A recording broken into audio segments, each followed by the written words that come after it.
இயக்குனர் பாரதி ராஜாவினுடைய உடலுக்கு திரை பிரபலங்கள், அரசியல் தலைவர்கள்னு பலதரப்பட்ட மக்கள் அவங்களுடைய அஞ்சலியை செலுத்திட்டு வராங்க. இப்போ நம்மோட அடுத்தபடியாக தொடர்பில் இணைஞ்சிருக்காரு நடிகர் தியாகு அவர்கள். அவர்கிட்ட பேசலாம். சார், பாரதி ராஜா அவரை பற்றின உங்களுடைய அந்த நினைவுகள், நீங்கள் நிறைய விஷயம் அவர்கிட்ட பேசியிருப்பீங்களே, நிறைய விஷயம் கற்றுருப்பீங்க அப்படின்னு கூட நான் புரிஞ்சுக்கிறேன். அதை பற்றிலாம் எங்களோட சொல்லுங்களேன். அவர் பற்றின இரங்கல் உங்களுடைய செய்தி என்ன சார்? அவர் இயக்குனர் வந்ததுக்கு அப்புறம் அவர் படத்துல நடிக்கணும்னு எனக்கு ரொம்ப ஆர்வம். முதல்ல நான் அவருடைய ஆழ்ந்த இரங்கலை தெரிவிச்சுக்கிறேன். அவருடைய படத்துல நடிக்கணும்னு எனக்கு ரொம்ப ஆர்வம். அப்ப அட்லாண்டிக் ஹோட்டல்ல ரூம் போட்டிருப்பார் பாரதி ராஜா சார். போய் பார்ப்பேன். படத்துல நடிக்கணும். ஒரு தடவை நான் முடிச்ச உடனே அடுத்து பாலைவன சோலை நடிச்சு முடிச்ச உடனே பாலைவன சோலை கிட்ட ஆயிடுச்சு படம். இருந்தாலும் பாரதி ராஜா சார் படத்துல நடிக்கணும்னு எனக்கு ஒரு ஆர்வம். போய் பார்ப்பேன். பல்லாயா தியாக டெஃபரண்டா பல்லாம் தியாகம் பாரு. அதுக்கப்புறம் கைதியின் டைரி கூப்பிட்டாரு. ஒரு கைதியின் டைரி கமலஹாசன் படத்துக்கு கூப்பிட்டாரு. ஊட்டிக்கெல்லாம் போயிட்டேன். கூட்டு போயிட்டோன்னே பாரதி ராஜா தம்பிக்கு ஹார்ட் அட்டாக் வந்துருச்சு ஊட்டியில. உடனே என்ன பண்ணிட்டாங்க, ஷூட்டிங் கேன்சல் பண்ணிட்டாங்க. ஐயோ நல்ல வாய்ப்பு போயிடுச்சு. பெரிய கேரக்டர் எனக்கு அதுல நல்ல வாய்ப்பு போயிடுச்சு எனக்கு. எல்லாம் பேக் பண்ணிட்டு வந்துட்டாங்க. அதுக்கு பிறகு என்னன்னு கேட்டீங்கன்னா, அவரோட அதிகமா பழகக்கூடிய ஒரு வாய்ப்பு கிடைச்சது. நம்ம பல்லாயம் தியாகம்னு சொல்லிட்டு என்ன ரொம்ப பாசக்காரரு. அது மாத்திரமல்ல, அவருடைய படமான ஒரு படம் எடுத்த மனோஜி நடிச்சது ஒரு படம், ஹீரோவா நடிச்சது. அவருடைய சொந்த பேனர்ல டைரக்டர் சரணுடைய டைரக்ஷன்ல நான் ஒரு படம் பண்ணேன். படம் பார்த்துட்டு சூப்பரா இருக்கியா உன் கேரக்டர், அருமையா இருக்கியான்னாரு. அற்புதமான மனிதர். நான் அவருக்கு எதுக்காக ஏங்கணும்னு கேட்டீங்கன்னா, அவரோட முதல் படம் 16 வயதில் எனக்கு கும்பகோணம் நேட்டிவ். எனக்கு நான் என்ன பண்ணேன், கும்பகோணத்துல ரிலீஸ் ஆகல படம் 16 வயதில. அந்த படம் தஞ்சாவூர் ஜிப்டர்ல ரிலீஸ் ஆனிச்சு. இங்கே இருந்து கும்பகோணத்துல இருந்து சைக்கிள்ல போய் பார்த்தேன்.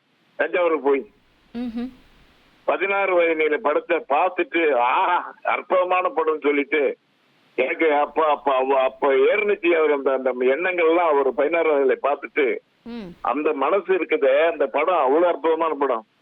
அதுக்கு பிறகு கிழக்கே போற ரயில், அதுக்கு பிறகு நிறமாறாத பூக்கள். அந்த விஜய பார்த்து விஜயன் மாதிரியே ஆக்ட் பண்ண அந்த பாலைவன சோலையில அந்த கேரக்டர் விஜயன் மாதிரியே ஆக்ட் பண்ணி காமிச்சேன். அந்த ஸ்டைலா கோட்டு போட்டுட்டு அப்படி வருவாரு பாருங்க விஜயன். பாரதி ராஜா சார் தான் வாய்ஸ். மெட்ராஸ் கேர்ள் அப்படின்னு அந்த வாய்ஸ் இன்னைக்கு எனக்கு ஒழிச்சுக்கிட்டு இருக்கு. அதுக்கப்புறம் பாத்தீங்கன்னா அவருடைய பரம ரசிகன் ஆயிட்டேன். அதுக்கப்புறம் பாத்தீங்கன்னா முதல் மரியாதை படம் பார்த்தேன். அடாடாடா பூங்காற்று திரும்புமா அப்படி 2 பேர்ட்ஸை காட்டுவாரு பாருங்க. சிவாஜி அப்பாவுக்கு இத மாதிரி ஒரு அருமையான படம் உலகத்திலே எந்த படமும் நான் பார்த்தது கிடையாது. எவ்வளவு படங்கள் பண்ணிருக்கலாம், ஆனால் எந்த விதமான மேக்கப்பும் இல்லாமல் தத்ரூபமா ஒரு படம் நடிச்சாருன்னா சிவாஜி அப்பா அது முதல் மரியாதை. அதோட மட்டும் இல்ல, இந்த கடைசி ஷாட் போட்டிருப்பாங்க பாருங்க. இந்த கை ஒரு ஆக்ஷன் பேஸ்ல ராதாவுடைய இந்த கண்ணீர் முகத்துல படும்.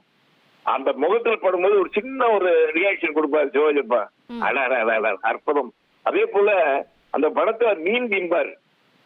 மீன் திங்கும் போது அந்த எலும்பு மட்டும் தனியா வரும். மீனோட எலும்பு மட்டும் தனியா இருக்கு. அதுல சிவாஜப்பா பேசும்போது ஒரிஜினலா சாப்பிட்டு என்ன சொல்லுவாரோ, அது கொஞ்சம் உப்பு கம்மி, அது கொஞ்சம் இது போட்டிருக்கலாம், புளி போட்டிருக்கலாம் அப்படி சொல்றதெல்லாம் அற்புதமான ஒரு படம் முதல் மரியாதை. நான் படத்தை பார்த்துட்டு அழுதுட்டேன். இதே மாதிரி ஒரு கதையை இன்னும் பண்ண முடியாது, யாருமே பண்ண முடியாது. அந்த படத்தை பார்த்துட்டு அவ்வளவு அற்புதமா இருந்துச்சு.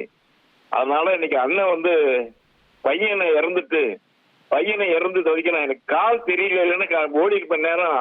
அண்ணனை பார்க்கறதுக்கு ஓடி இருப்பேன் நேரம். எனக்கு கால் தெரியல, நடக்க முடியாது எனக்கு கொஞ்சம், இல்லைன்னா ஓடி இருப்பேன். அதனால பாத்தீங்கன்னா அண்ணனுடைய பையன் மனோஜி நல்ல பையன், அற்புதமான பிள்ளை. அது போனதுல இருந்து அவரு பெடப்பாயிட்டாரு. அவரு பாரதிராஜா அண்ணன் அவருக்கு நடுவில் கொஞ்சம் உடம்பு சரியில்லாம இருந்தது, நல்லா இருந்தது, கொஞ்சம் பரவாயில்லன்னாங்க, பொண்ணு வீட்டுல இருக்காருன்னாங்க. ஆனா அவர் இறந்த செய்தி காலைல கேட்ட உடனே என்னுடைய இதயமே வெடிச்சு போச்சு. அற்புதமான இயக்குனர் அண்ணன். அண்ணனுடைய ஆத்மா சாந்தி அடைய ஏன்னா ராஜா அண்ணன் மாதிரி அவருக்கு ஒரு நட்பு வந்து உலகத்துல கிடையாது. ராஜா இளையராஜா அண்ணன் அவருடைய படங்களுக்கு உயிர் ஊட்டினதே அண்ணன் ராஜா அண்ணன் தான், இளையராஜா அண்ணன் தான். அந்த ராஜா அண்ணனுக்கு இப்ப என்ன பண்ண போறாருன்னு எனக்கு தெரியல. இளையராஜா அண்ணன் வந்து பாரதி ராஜா அண்ணா இல்லைன்னா அவர் என்ன ஒரு பாடுபடும் ஒரு மனசுங்கிறது என்னுடைய உணர்வு, உள் உணர்வு சொல்லுது. இருந்தாலும் அவருடைய ஆத்மா சாந்தி அடைய எல்லாம் வல்ல இறைவனை வேண்டுகிறேன். மீண்டும் பாரதி ராஜா பிறந்து வர வேண்டும், திரையுலகத்துக்கு சேவை செய்ய வேண்டும் என்று கூறி விடைபெறுகிறேன். நன்றி, வணக்கம் தம்பி.